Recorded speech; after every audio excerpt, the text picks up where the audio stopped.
Bonjour à tous, aujourd'hui le moment céleste part à la rencontre de Florence Pousset. Florence Pousset est docteur en sciences, chercheur en neuroimmunologie et elle a acquis en parallèle tout au long de son parcours des connaissances et des compétences dans les thérapies complémentaires. Florence exerce à Bordeaux et nous reçoit dans son univers, mêlant science et énergétique. Place à la découverte. Bonjour Florence, Bonjour. Je suis vraiment ravie de te rencontrer dans ton cabinet de soins. Tu es située près de Bordeaux. Tu as un parcours très particulier parce qu'à la base tu es une scientifique et puis tu as en parallèle une ouverture très énergétique et spirituelle.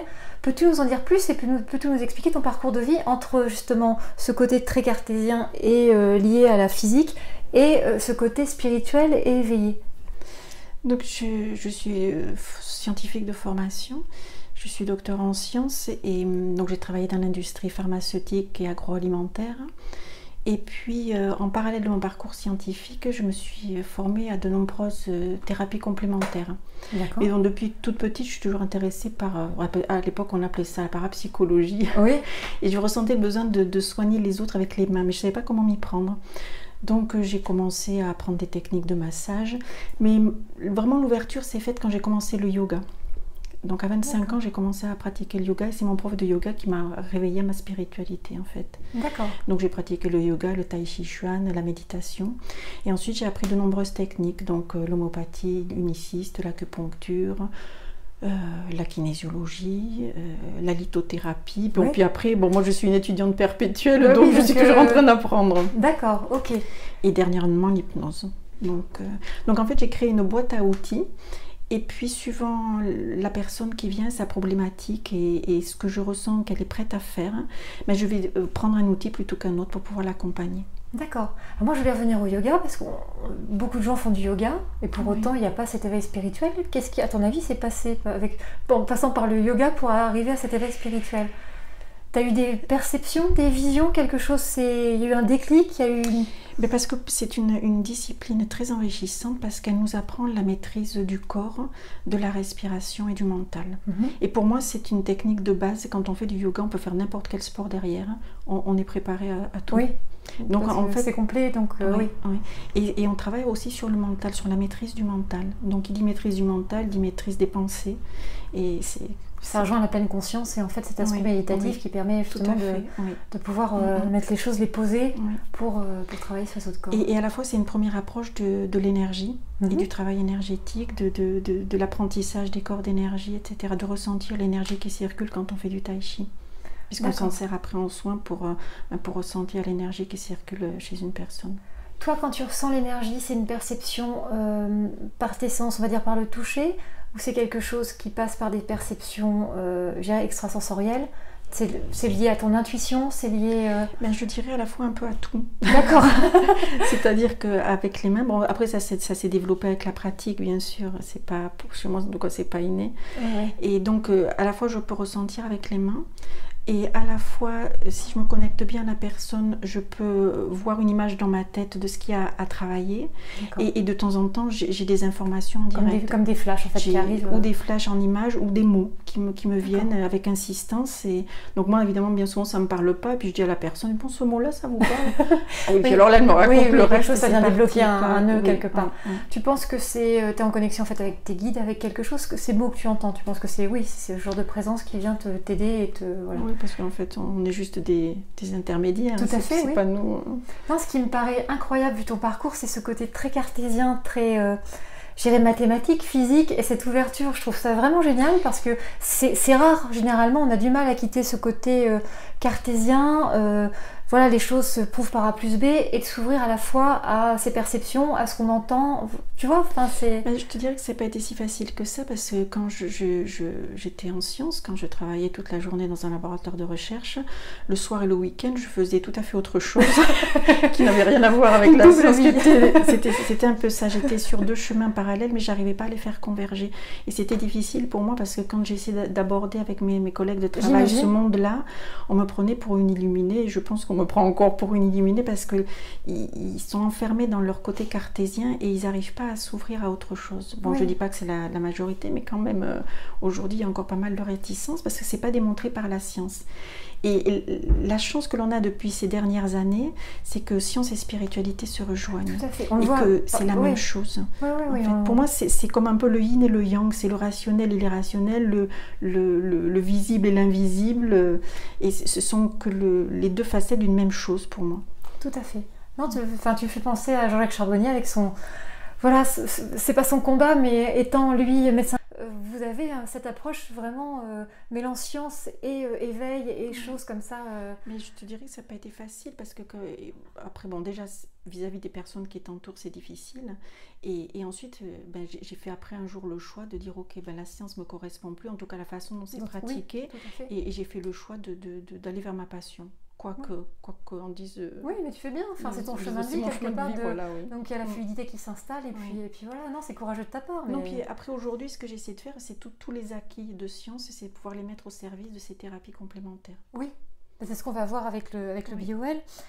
Ce BioWell, comment tu pourrais nous l'expliquer? Donc c'est une machine, une petite boîte carrée où on peut mettre un à un ses doigts pour définir un profil énergétique. Mais je te laisse nous en parler avec plus de précision. Le BioWell, c'est une technique qui date des années 1950. On dit aujourd'hui c'est une technique révolutionnaire, mais pas tout à fait en fait.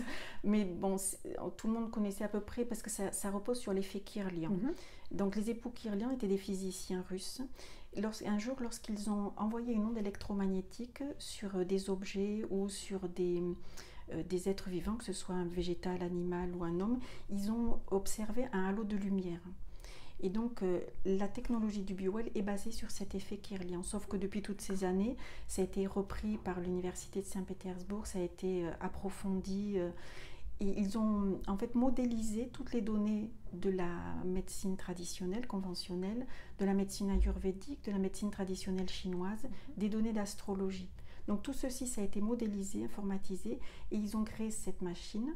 Donc en fait, lorsque la machine, on pose les doigts sur une surface, elle envoie une onde électromagnétique de très faible intensité que l'on perçoit à peine, et le corps en réponse va émettre de la lumière. D'accord. Okay. Et donc, au contact de l'air ambiant, la lumière est amplifiée et la caméra capture la lumière émise par le corps. Comme à la surface des doigts, des empreintes, on a des récepteurs qui sont en lien avec tous les organes internes. On va avoir une cartographie lumineuse, énergétique du corps humain.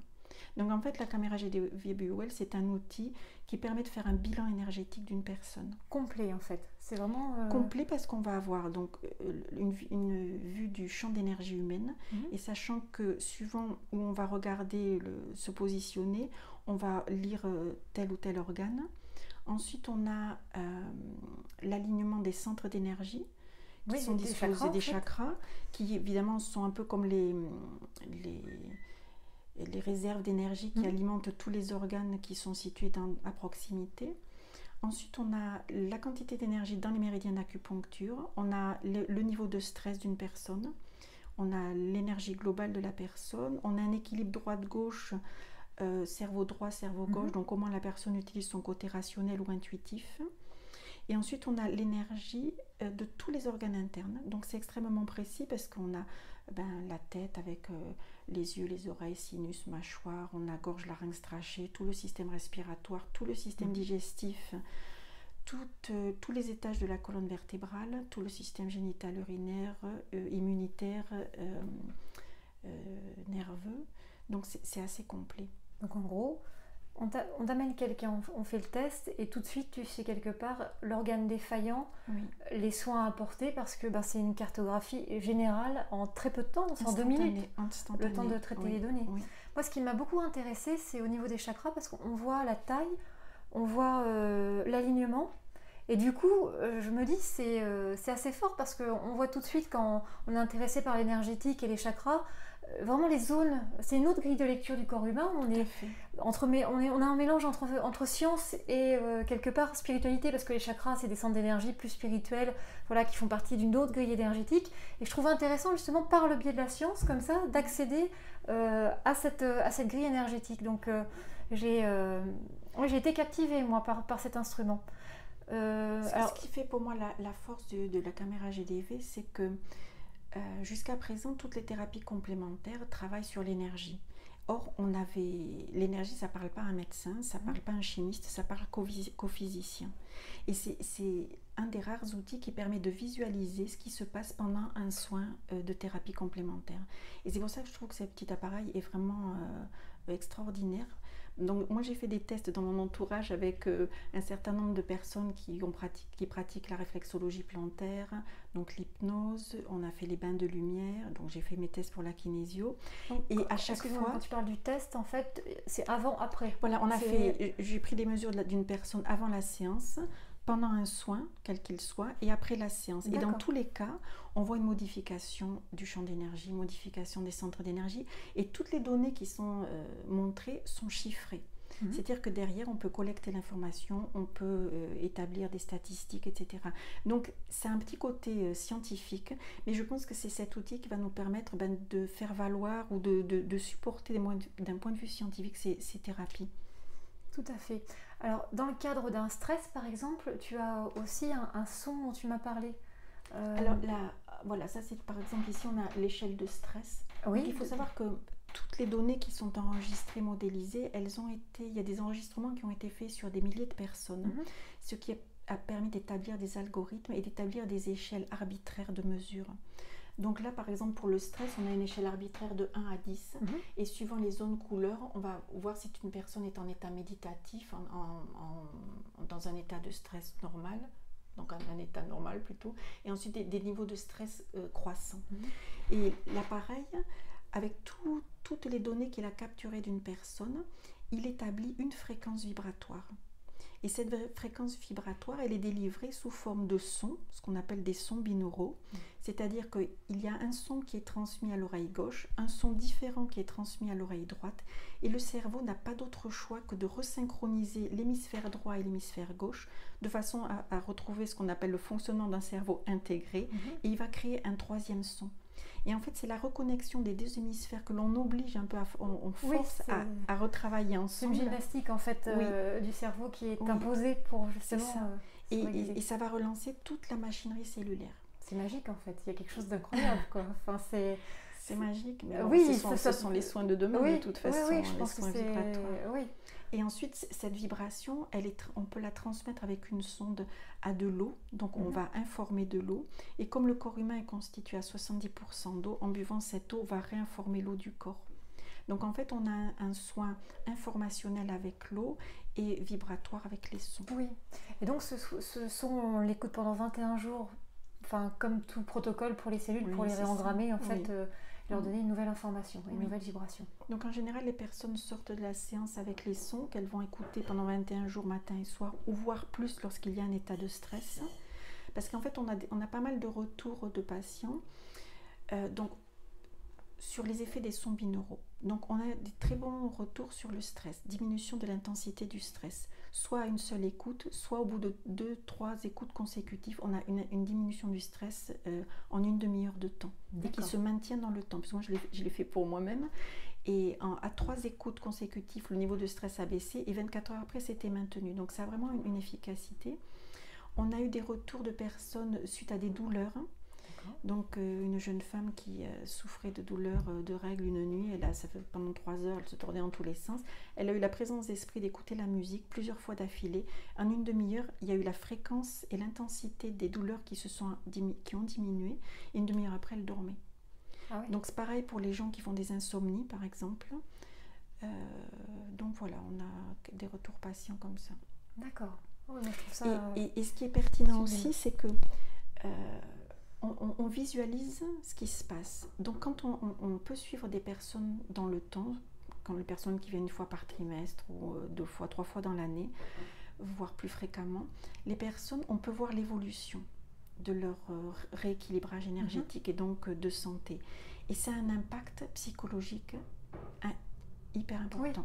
Donc les personnes, quand elles viennent, elles ont hâte de faire le test et de comparer avant-après. Quelque part, de vérifier l'évolution. C'est ça. Mais du coup, psychologiquement, quand elles voient qu'il y a un mieux énergétique, il y a moins de stress, chiffré par des éléments mesurables et quantifiables, ça apporte vraiment un plus. Et sur des personnes qui ont des pathologies lourdes, c'est vraiment, ça participe énormément à un bien-être et à une projection pour un mieux-être dans le futur. Ah non, c'est... Donc c'est vraiment, ça a plein de bénéfices sur différents plans. D'accord. Alors Florence, je voulais avoir avec toi ton actualité parce que tu as des merveilleux outils et tu m'expliquais qu'il y a des choses qui allaient arriver en termes d'actualité. Il y a un livre qui se prépare? Alors il y a un livre qui se prépare, justement sur les médecines complémentaires et la bioélectrophotonique, donc la caméra GDV. D'accord. Justement où je retrace toutes les mesures que j'ai faites avec des personnes qui exercent différents types de thérapies. Et donc c'est ce que je montre avant-après pour visualiser, pour dire au plus grand nombre qu'il se passe vraiment des choses et que ces médecines complémentaires sont vraiment complémentaires de la médecine. Elles ont vraiment leur place, il se passe vraiment des choses. Et donc je pense que plus il y a de scientifiques qui vont s'y intéresser, plus on va commencer à faire des études sur lesquelles on va pouvoir mettre des chiffres, faire des statistiques. C'est participer en fait à la reconnaissance de ces pratiques pour qu'elles trouvent leur place dans le parcours de soins du patient. Oui, ça vient vraiment comme un complément, comme deux choses complémentaires et pas antinomiques quelque part. Donc ce livre, il sera disponible si tout va bien, le deuxième semestre fin d'année, octobre, novembre. Deuxième semestre 2018. Oui, c'est ça. Tu m'as parlé également d'un centre de formation. Alors voilà, fin d'année, début de l'année 2019, il y a un centre de formation que l'on va ouvrir à Bordeaux, destiné aux thérapies complémentaires. Bon, comme je suis scientifique, je vais essayer d'apporter de façon le plus simple possible des informations scientifiques pour étayer toutes ces pratiques. Donc il va y avoir des formations en kinésiologie, alors des formations longues en kinésiologie, mais aussi des formations courtes de 1 à 2 jours sur la gémothérapie, la lithothérapie. Sous forme de module en fait. Voilà, oui. Quand tu dis on, donc vous êtes plusieurs thérapeutes associés? Alors pour l'instant c'est en train de se mettre en place, je ne t'en dirai pas plus aujourd'hui, c'est en train de se structurer. On en reparlera plus tard. Tu m'as parlé aussi d'une formation toi sur l'hypnose évolutive. Oui, alors que voilà, tu veux nous en dire plus ou Alors bon, l'hypnose évolutive c'est une hypnose particulière parce que c'est une synthèse de l'hypnose pratiquée par les Amérindiens qui est enseignée au Canada et de l'hypnose qui est enseignée en Inde. Donc c'est Christian Mao qui a fait une synthèse de tout ça et il a développé cette hypnose évolutive qui rejoint ce que faisait Dolores Cannon. Et on a monté un binôme tous les deux avec la caméra GDV et l'hypnose évolutive et on accompagne les personnes qui ont des pathologies sévères avec les deux pratiques. Donc quand les personnes viennent, on fait des mesures de GDV, l'hypnose évolutive pendant laquelle on met au bracelet, au poignet des personnes un bracelet qui nous permet de suivre l'état énergétique et émotionnel de la personne. Donc, en fait, tu suis le stress quelque part, tu vois les grandes lignes de stress, comment les choses et les émotions se... Plus que ça, parce qu'il y a le stress, mais on suit le niveau d'énergie de la personne et un facteur qui est très important qui est l'entropie. L'entropie, c'est un peu le paramètre qui va nous dire si le corps est en ordre ou en désordre. Donc c'est un positionnement entre l'ordre et le chaos. Et quand ce paramètre bouge, ça veut dire que la personne est en train de se réorganiser au niveau cellulaire sur tous les plans. D'accord. Et donc là, ça fait 2 ans qu'on a fait une étude à tous les deux. Et donc on vient d'avoir les résultats statistiques. Et donc on va s'appuyer sur ces résultats pour pouvoir essayer de s'adresser au plus grand nombre pour dire que ces thérapies, elles ont une raison d'être. Elles ont aussi leur... Donc en deux phases quelque part pour aider au travers des soins, mais aussi pour former à cette, à cette technique. Alors la caméra GDV, il y a une formation qui s'effectue en 4 niveaux et c'est pareil, il y a une formation de niveau international qui est en train de se mettre en place à l'université de Madrid. D'accord. Oui, parce que toi en fait tu as cette technologie avec toi, mais vous êtes plusieurs en France à avoir cette technologie. Alors, on n'est pas très nombreux. Il y a à peu près 400 utilisateurs aujourd'hui, des médecins et des non-médecins. D'accord. Donc il y a cette formation internationale qui se met en place. Elle est sur 4 niveaux. Donc le premier niveau qui est assuré par Christian Borde, qui concerne l'environnement de la bioélectrophotonique, donc de la caméra GDV. Le deuxième niveau qui est assuré par moi, qui amène des informations scientifiques avec des protocoles pour pouvoir travailler correctement avec. Il y a un troisième niveau qui est assuré par Elena, qui vient de Russie, de Saint-Pétersbourg, elle qui traite tout le versant psycho-émotionnel.